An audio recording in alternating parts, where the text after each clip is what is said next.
you can go onto our website at igbatt.com to find out more about us, to get some information. Also, if you go on our website, you can go on our website, or you can go on to Amazon.com, and we have 2 booklets that we're actually selling right now. Don't Let Your Thoughts Limit You and The Plan of God for Your Life. Both of these are on Amazon. You can go onto our website, or you can go on to Amazon and just pick it up from there. Also, if you go on our website, you'll see our store that we have. You can also click there and support us there. All of the proceeds go to support the work that we're doing here. And it's not just me coming, talking to you guys. We do a lot of other stuff out in the community. We do the classes and many things, counseling, a lot of the things that we do for free. So anything that you do, you just go onto our website and support. It helps us help other people. So again, welcome to 2024. It's getting better all the time. Mental health outreach, providing information and support while encouraging hope and faith. Today, I wanted to talk about, start the new year, talking about 10 things a person living with a chronic illness or a chronic mental illness should remember. So we're looking at 10 things that if you're living with a chronic mental illness or specifically chronic mental illness, then there are some things that we would encourage you to pay attention to as we go into the new year. Now, what do I mean by chronic mental illness? As we talked about on this broadcast before, we talk about severe and persistent mental illnesses. When we're talking about severe and persistent mental illnesses, we are talking about illnesses that even with medications, even with support, you may still have symptoms of the illness. So when you have a chronic illness, that's one thing you have to know, that you're talking about an illness that can be chronic, right? We're talking about schizophrenia. We talk about depression, major depression in some cases. We're talking about bipolar and other illnesses as well. So the number one thing that you have to know is that when you're living with a chronic mental illness is, number one, that it is chronic. You have to know that. It is chronic. What does that mean? That means, just like I said, there are going to be highs and lows with the illness. There may be days when you feel better than others. There may be times when you do not have any symptoms and then something may trigger it. So by understanding that, by realizing that you're dealing with an illness that has to be managed, it can help you mentally. So number one, realizing that you have a chronic illness, an illness that needs to be managed. Because when you know that, then it's just, you put it in the category of just like any other illness, right?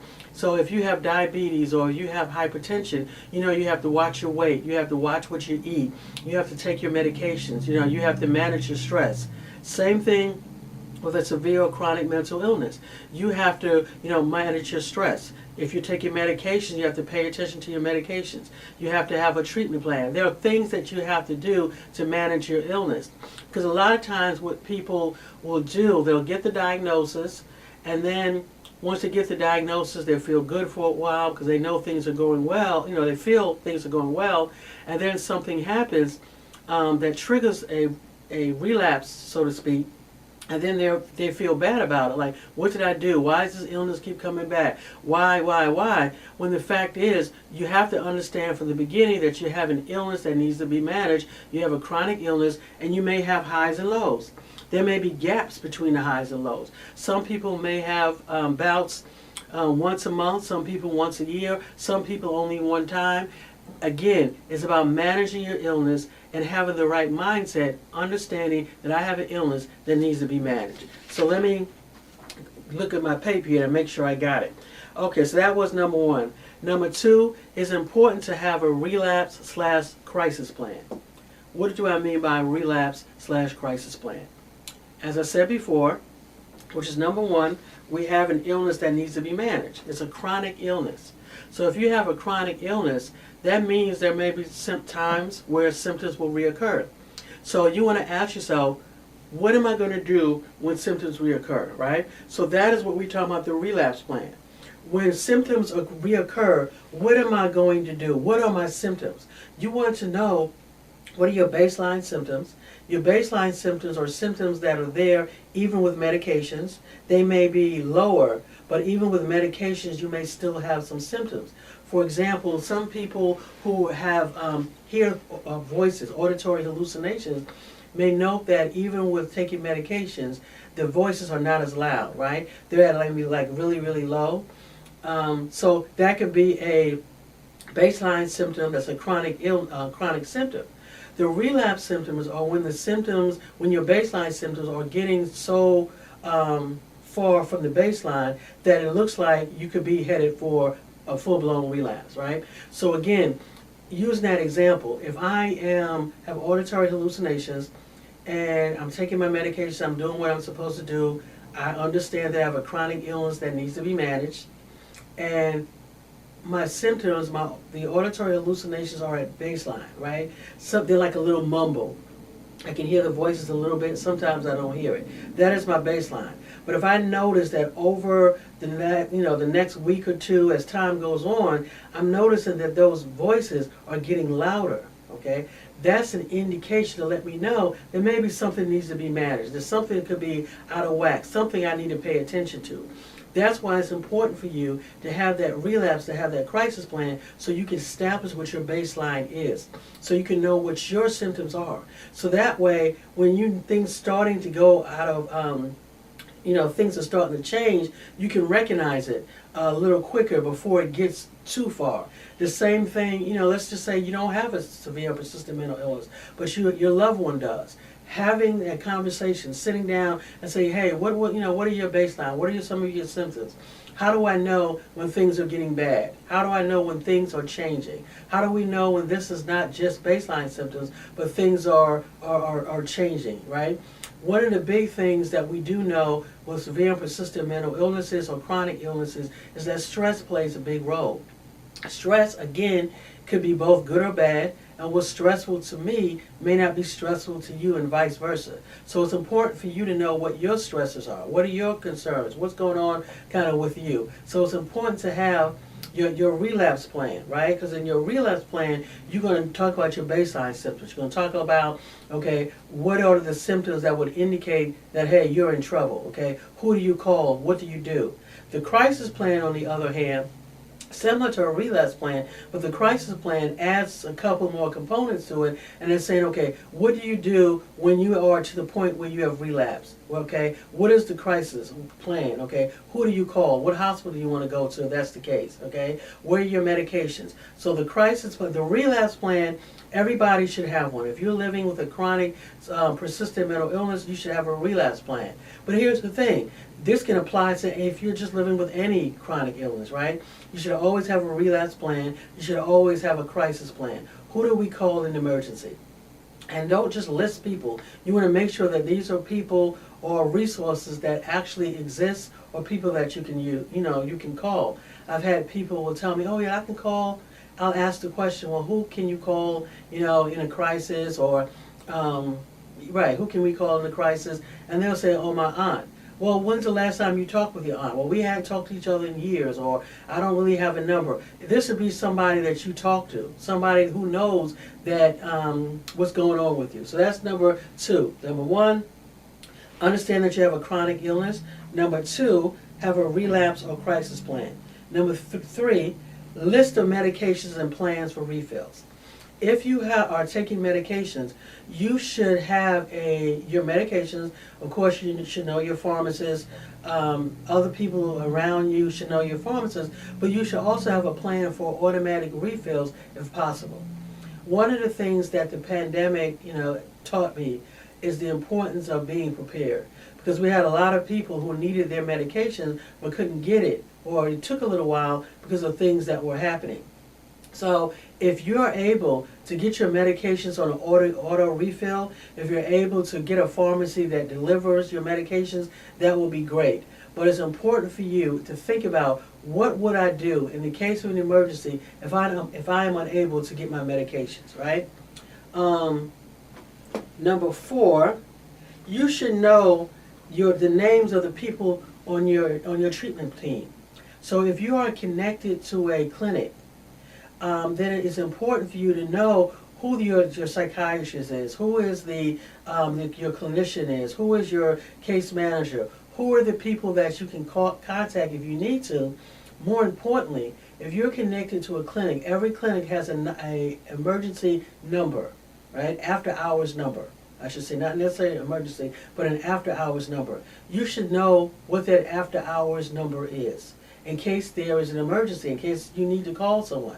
You should know that. If your clinic doesn't have one, then every local jurisdiction usually has like a hotline number, a crisis number. So your homework, if you're listening to me, is to find out what the number is in your area. This is different for different people. Now let's just say you don't know, I can't find the number, then always remember 988. 988 is the national number, National Suicide Prevention Hotline, okay? That's what that number is.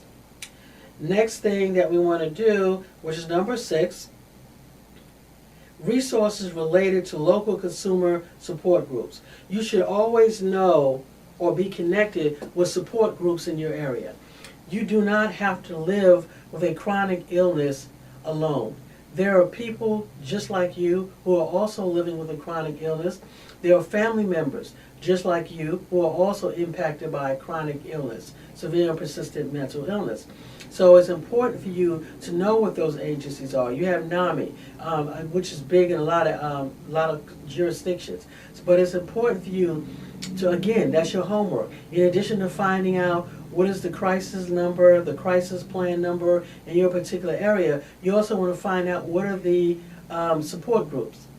What are the peer support groups? Where are the family support groups? You want to know what those things are because they can provide you, number one, with extra support. They can provide you with resources that you might not have ever thought of.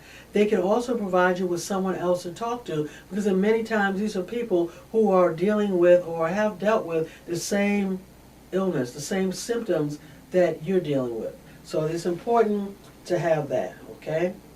And then number 8, I said this before, what are your baseline symptoms and what are your relapse signs? You want to know that. Number 9, what are your stressors? What are your stresses? What are your concerns? And then what are your non-mental health goals? I think it's important for you to remember, especially as we go into 2024, that you are a person first. You are not just a person, just diagnosed with schizophrenia or bipolar or depression or a person who has a chronic illness. You're a person first, right? And yeah, you may have symptoms, but those symptoms, that your illness does not have to stop you. It may slow you down. You may have to take a different route, but think about what are the things that bring you joy? What are the things that bring you happiness? Don't forget to connect with a faith community if that's important to you. Connecting with others, enjoying life. You have a right to enjoy life. Your illness, your serious and persistent mental illness does not have to hold you back. You don't have to feel like you're in a cage, that you're a second-class citizen. You have a life. You can have a family, if that's what you want. You can get married if that's what you want. You can have kids if that's what you want, right? You can get a job if that's what you want. You can go on vacations. You can shop for yourself. You can buy things for yourself. And for some of you who are listening to me, you don't really understand that. But unfortunately, there are far too many people who are living with a severe and persistent mental illness who feel like having a mental illness is a death sentence. It doesn't have to be. You can still live, okay? As we say here on this broadcast, the only thing that's holding us back is us. Having an illness doesn't take away from the fact that you were created for a purpose. You have a reason for being here. God created you for a purpose. And having an illness doesn't have to stop that purpose. Again, you may have to take a different route. You may have to go slower, but you do have a purpose. You do have a reason for being here. Enjoy your life. Don't let your life be just centered all around your illness. So again, in closing, 10 things you should remember when you're living with a severe and persistent mental illness or chronic illness. Number 1, realize that it is a chronic illness, something that has to be managed. Number 2, have a relapse crisis plan, okay? Number 3, know your list of medications and plans for refill. Number 4, know the people on your treatment team, know who to call. Number 4, and I left this out, have a number to complain about services if needed, right? Because these are services that you're receiving. If you're not happy with the services, you should know who to call. So that was number 4. Number 5, know resources related to local consumer support groups.